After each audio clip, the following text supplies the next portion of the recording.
Cancellation class. அதுக்கு தமிழ்நாடு அரசாங்கம் fine கட்ட வேண்டிய நிலைமை வரும். இப்போ ஏன் தெரியுமா, அந்த கான்ட்ராக்ட்ல யாரா கேன்சல் பண்ணாங்கன்னா 20% ஃபைன் போடுவோம் அப்படிலாம் இருக்குது. இந்த சரத்துக்கள்ல என்ன இருக்குன்னு தெரியல. இருப்பினும் செந்தில் பாலாஜியினுடைய தன்னிச்சை போக்கு மற்றும் ராகுல் காந்தியினுடைய அழுத்தம், நரேந்திர மோடிக்கு எதிராக இருக்கக்கூடிய விரோத செயல்கள், இதையெல்லாம் அனைத்தும் ஒன்று சேர்த்து பார்த்தால் செய்தவரை ஏன் தப்பிக்க விடுகிறது திமுக அரசு? கேட்டா திராவிட மாடல்ங்கிறார். எதுக்கு எடுத்தாலும் திராவிட ஸ்டாக்கு, திராவிட ஸ்டாக்கு, திராவிட ஸ்டாக்குங்கிறார். இது அதானி கேன்சல் பண்ணது கூட திராவிட ஸ்டாக்கா? இந்த அண்ணாமலை அழகா அந்த ஒரு பெண்மணியினுடைய வாழ்க்கையே போயிடுச்சு, அது அண்ணாமலை ஸ்டாக்கா இல்ல திராவிட ஸ்டாக்கா? திமுக மீது தான் குற்றம் சாட்டுகிறார்கள். அந்த ஞானசேகரன் திமுக ஊழியர் என்பதை இன்டெலிஜென்ஸ் பியூரோ, உளவுத்துறை கூட ஊர்ஜிதம் செய்துவிட்டது. அமித்ஷா அவர்கள் ஆளுநர் ஆர் என் ரவிக்கு தொலைபேசி மூலமாக போன் செய்து கூறியது என்ன என்று கேட்டால், அந்த ஞானசேகரனை வெளியே வரவிடாததற்கும் மீண்டும் இந்த கேஸை வழக்கறிஞர்கள் சிபிஐக்கு எடுத்துக்கொள்ள வேண்டும், சுப்ரீம் கோர்ட் வர வேண்டும் என்பதுதான் அமித்ஷாவுடைய எண்ணம்.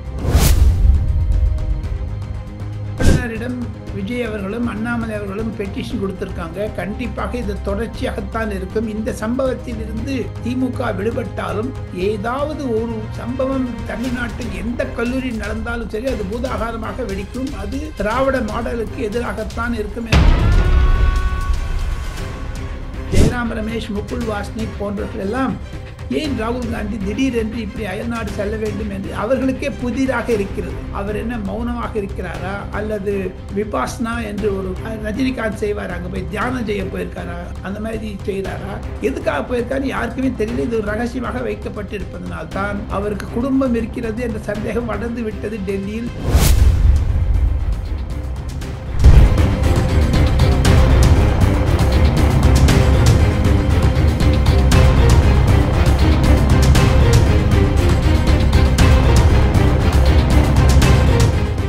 ரியல் ஒன் மீடியா நண்பர்களுக்கு, நேயர்களுக்கு வணக்கம். டெல்லியிலிருந்து பல்வேறு முக்கியமான தகவல்களை தொடர்ச்சியாக நம்முடைய வாசகர்களுக்கு கொடுத்து கொண்டிருக்கும் மூத்த பத்திரிகையாளர் டெல்லி ராஜகோபாலன் சார் அவர்கள் நம்முடைய இருக்கிறார். வணக்கம் சார். நமஸ்காரம். நமஸ்காரம் சிவா. நமஸ்காரம் சிவா. நமஸ்காரம். எப்படி சார் இருக்கீங்க? நல்ல குளிருங்க. நான் 5-6 ஷர்ட் போட்டுட்டு இருக்கேன் பாருங்க. 5-6 ஷர்ட் போட்டுட்டு, ஸ்வெட்டர் போட்டுட்டு, கோட் போட்டு, ஷால் எல்லாம் போட்டுட்டு இருக்கேன். அங்கே ரியல் ஒன் நேயர்களுக்கு ஒரு புதிய தகவல் என்ன என்று கேட்டால், 3 கிலோ அல்லது 4 கிலோ பஞ்சு இருக்குது. பஞ்சு அதை ஒரு பெரிய பையில போட்டு அடைச்சுன்னா அது மேலே போட்டுக்கணும். அது பேர் தான் ரஜாயன்னு பேர். அந்த மாதிரி போட்டுன்னு தான் படுத்துட்டு இருக்கோம். இன்னைக்கு மேக்சிமம் டிகிரி 7, மினிமம் டிகிரி 2ங்க. கை உதறுதுங்க, அப்படி கட கட கட கடன்னு வாடுது. Okay sir. சார், இன்னைக்கு ஒரு முக்கியமான தகவல் அப்படின்னா பாத்தீங்கன்னா, தமிழக மின்சார வாரியம் ஸ்மார்ட் மீட்டர் பொருத்துவதற்கான டெண்டரை திடீர்னு ரத்து செய்திருக்காங்க. இதற்கு காரணம் அதானி அண்ட் திமுக முதல்வர் மு.க. ஸ்டாலின் ரகசிய சந்திப்பு அப்படின்னு சொல்லி எதிர்க்கட்சிகள் கொடுத்த அழுத்தம் அப்படிங்கிற காரணங்கள் முன்வைக்கப்படுது. இதை நீங்க எப்படி சார் பாக்குறீங்க? உண்மைதான், உண்மைதான். எதிர்க்கட்சிகள் அன்புமணி ராமதாசும் டாக்டர் அன்புமணி ராமதாஸ் மற்றும் அண்ணாமலை, இபிஎஸ் போன்றவர்கள் எல்லாம் இதை பேசினா தான் கேன்சல் பண்ணிட்டாங்க. இது அதானிக்கு ஒரு மாபெரும் இழப்பாக இருக்கும். இருப்பினும் இந்த இழப்பின் மூலமாக சிவா ஒரு கிளாஸ் இருக்குது, கேன்சலேஷன் கிளாஸ். அதுக்கு தமிழ்நாடு அரசாங்கம் ஃபைன் கட்ட வேண்டிய நிலைமை வரும். இப்போ ஏன் தெரியுமா, அந்த கான்ட்ராக்ட்ல யாரா கேன்சல் பண்ணாங்கன்னா 20% ஃபைன் போடுவோம் அப்படிலாம் இருக்குது. இந்த இந்த சரத்துக்கள்ல என்ன இருக்குன்னு தெரியல. இருப்பினும் செந்தில் பாலாஜியினுடைய தன்னிச்சை போக்கு மற்றும் ராகுல் காந்தியினுடைய அழுத்தம், நரேந்திர மோடிக்கு எதிராக இருக்கக்கூடிய விரோத செயல்கள், இதையெல்லாம் அனைத்தும் ஒன்று சேர்த்து பார்த்தால் அதானி தமிழகத்திலிருந்து வெளியேறப்பட்டால் பரந்தூர் விமான நிலையத்திற்கும் ரத்து செய்யப்படுமா என்று தான் கேள்வி வருகிறது. பரந்தூர் விமானத்திற்கு ஒரு ஜாயிண்ட் வெஞ்சர் கம்பெனி போடணும்னு நினைச்சிட்டு இருக்காங்க. இப்போ சமீபத்தில் டெல்லி வந்திருந்த டாக்டர் மன்மோகன் சிங்குக்கு இறுதி அஞ்சலி செய்ய வந்திருந்த முதலமைச்சர் கூட விமானத்துறை அமைச்சர் ராம்மோகன் நாயுடுவை சந்தித்தார். அப்பொழுது பரந்தூர் விமானம், ஹோசூர் விமானம் பற்றி எல்லாம் பேசப்பட்டது. பரந்தூர் விமானத்திற்கு அதானியினுடைய ஒப்பந்தம் வேண்டும் என்று. இப்பொழுது அதையும் கேன்சல் பண்ணுவாங்களா? ஒப்பந்தம் கையெழுத்தாச்சா இல்லையா தெரியலையே. 400-500 பேர் போராட்டம் நடத்தி கொண்டிருக்கிறார்கள் 3 வருடங்களாக. அதை பற்றி யாரும் கேட்காமல் அந்த பரந்தூர் விமான நிலையமே வேண்டாம் என்று சொல்லக்கூடிய அளவிற்கு இருக்கிறதே. இப்பொழுது பரந்தூர் விமானத்திற்கு யார் அந்த ஜாயிண்ட் வெஞ்சர்ல வரப்போறாங்க? அது 2026க்கு பிறகு தள்ளி போடப்படுமா? ஏனென்றால் 8 வருடத்தில் விமான நிலையம் வந்தாக வேண்டும்.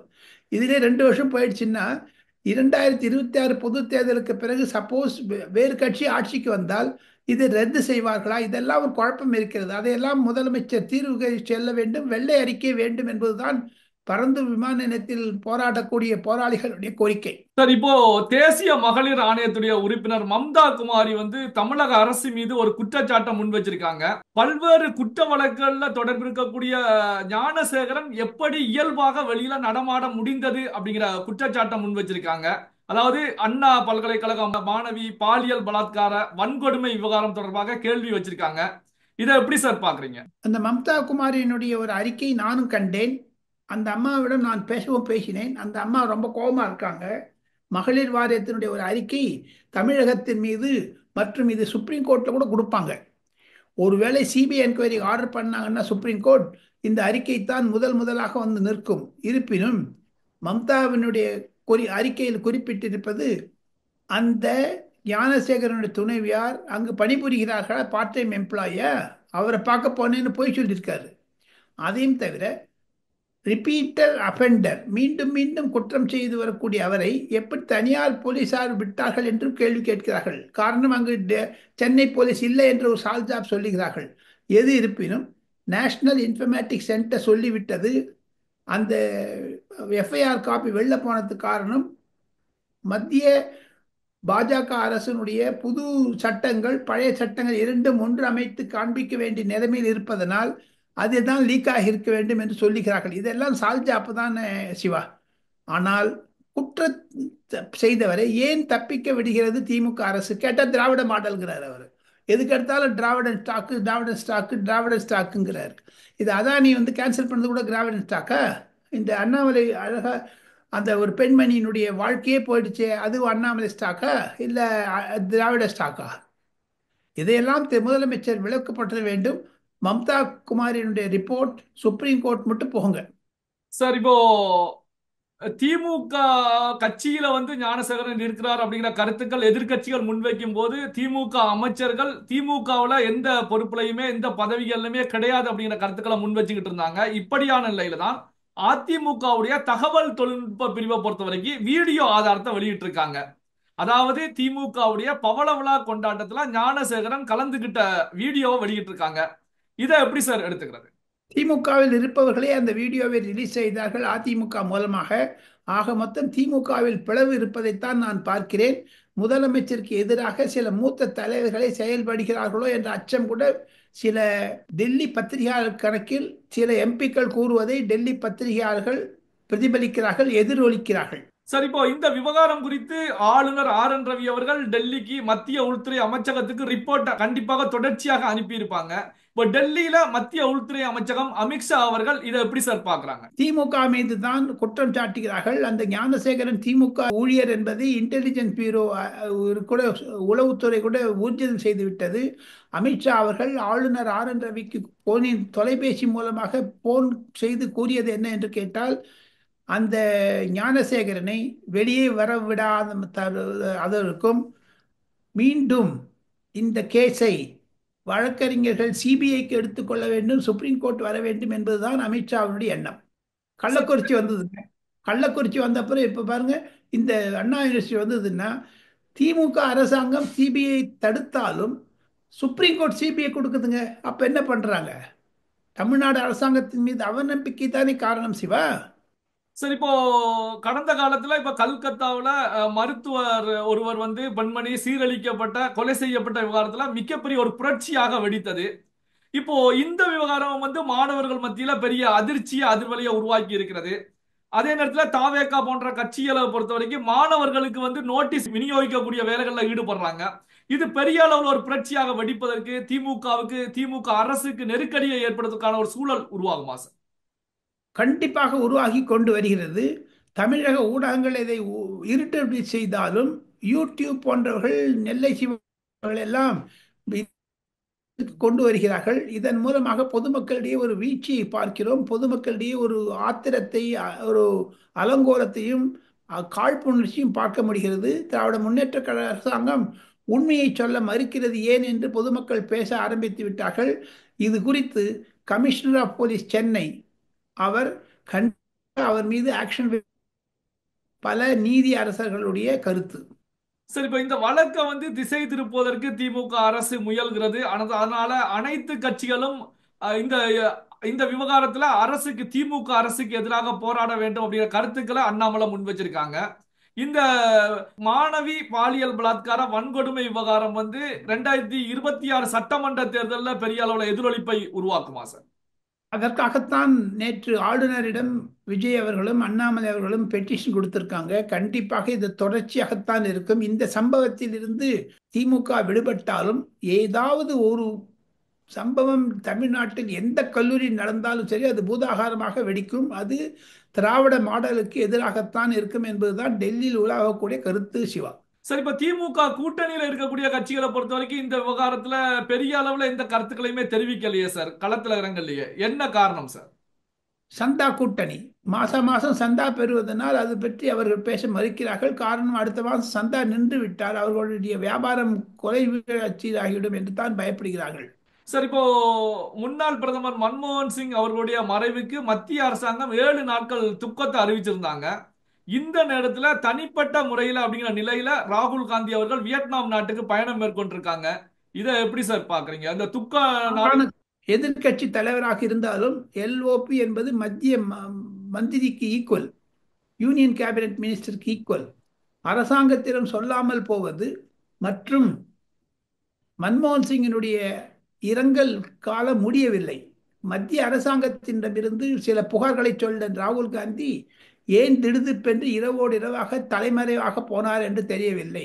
சென்ற வாரம் டெல்லியில் ஒரு பொது நிகழ்ச்சியில், அஜெண்டா என்று சொல்லக்கூடிய ஒரு பொது நிகழ்ச்சியில், ஆஜ் தக் இந்தியா டுடேனுடைய தொலைக்காட்சியினுடைய நிறுவனர் ராகுல் கன்வல் பேட்டியில் அமித்ஷா குறிப்பிட்டார். ஒரு கேள்விக்கு பதிலாக ராகுல் கன்வல் என்பவர் ஆசிரியர், இந்தியா டுடே. அவர் கேட்கிறார் ஒரு கேள்வியை அமித்ஷாவிடம், ராகுல் காந்திக்கு 248 பிரயாணங்கள் செய்தாரே எதற்காக என்று, அதற்கு அரசாங்கம் ஆதாரங்களை வெளியிடுமா என்று. உடனே அமித்ஷா சொல்லிவிட்டார், அது பர்சனலாக இருக்கிறது, இருந்தாலும் பொதுமக்களுக்கு தெரியும் எவர் ஏன் போகிறார் என்று. பொதுமக்களிடமிருந்து யாராவது கேள்வி கேட்க சொல்லுங்க என்றார். எவ்வளோ தடால் அந்த கூட்டத்தில், அஜெண்டா கூட்டத்தில் பார்வையாளராக வந்திருந்த ஒருவர் எழுந்து நின்று, ராகுல் காந்திக்கு என்ன குடும்பம் இருக்கிறதா, மனைவி இருக்கிறாரா, குழந்தை இருக்கிறதா என்றெல்லாம் ஒரு ஹேஷியத்தை உண்டாக்கி விட்டார்கள்.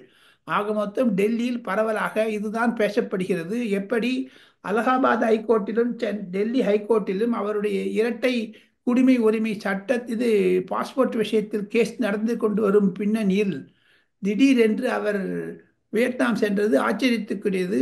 பல காங்கிரஸ்காரர்கள் அதிர்ச்சியில் இருக்கிறார்கள் என்று தான் எனக்கு கேள்விப்படுகிறேன். இன்க்ளூடிங் ஜெயராம் ரமேஷ், முகுல் வாஸ்னிக் போன்றவர்கள் எல்லாம் ஏன் ராகுல் காந்தி திடீரென்று இப்படி அயல்நாடு செல்ல வேண்டும் என்று அவர்களுக்கே புதிராக இருக்கிறது. அவர் என்ன மௌனமாக இருக்கிறாரா, அல்லது விபாஸ்னா என்று ஒரு ரஜினிகாந்த் செய்வார், அங்கே போய் தியானம் செய்ய போயிருக்காரா, அந்த மாதிரி செய்கிறாரா, எதுக்காக போயிருக்காரு யாருக்குமே தெரியல. இது ஒரு ரகசியமாக வைக்கப்பட்டிருப்பதனால்தான் அவருக்கு குடும்பம் இருக்கிறது என்ற சந்தேகம் வளர்ந்து விட்டது டெல்லியில். சிவா, சார், இப்போ மாலத்தீவுல இந்தியாவை பொறுத்த வரைக்கும் அங்கு முகமது முய்சு தலைமையிலான அரசை கவிழ்ப்பதற்கு இந்தியா செயல்பட்டது அப்படிங்கிற கருத்துக்கள் வாஷிங்டன் போஸ்ட், அமெரிக்காவில இருந்து வரக்கூடிய வாஷிங்டன் போஸ்ட்ல வெளியாகி இருக்கிறது. இந்த தகவல் மாலத்தீவு விவகாரத்தை என்ன சார் நடந்துகிட்டு இருக்கு? மாலத்தீவினுடைய அதிபர் தான் டெல்லிக்கு வந்து இருந்தாரு, அது மாதிரிலாம் இருக்காது. வாஷிங்டன் போஸ்டில் வரக்கூடியது RAW என்று சொல்லக்கூடிய இந்தியாவினுடைய அயலுறவுத்துறை, உளவுத்துறை மூலமாகத்தான் இதெல்லாம் செய்கிறார்கள். அது செய்தி தவறு என்று இந்திய அரசாங்கம் இன்று அறிக்கை வெளியிட்டு விட்டது. ஆக மொத்தம் வேண்டுமென்றே இந்தியாவிற்கு எதிராக செய்திகளை வெளியிடும் வாஷிங்டன் போஸ்ட் என்பது ட்ரம்ப் அரசாங்கம் அமெரிக்காவில் வந்த பிறகு ட்ரம்ப்புக்கு எதிராக செயல்படுகிறார்கள். அது இந்தியாவையும் மாலத்தீவையும் பாதிக்கிறது. பல்வேறு முக்கியமான தகவல்களை நம்முடைய ரியல் ஒன் வாய்ஸ் நேயர்களோடு பகிர்ந்து கொண்டதற்கு ரொம்ப நன்றி சார்.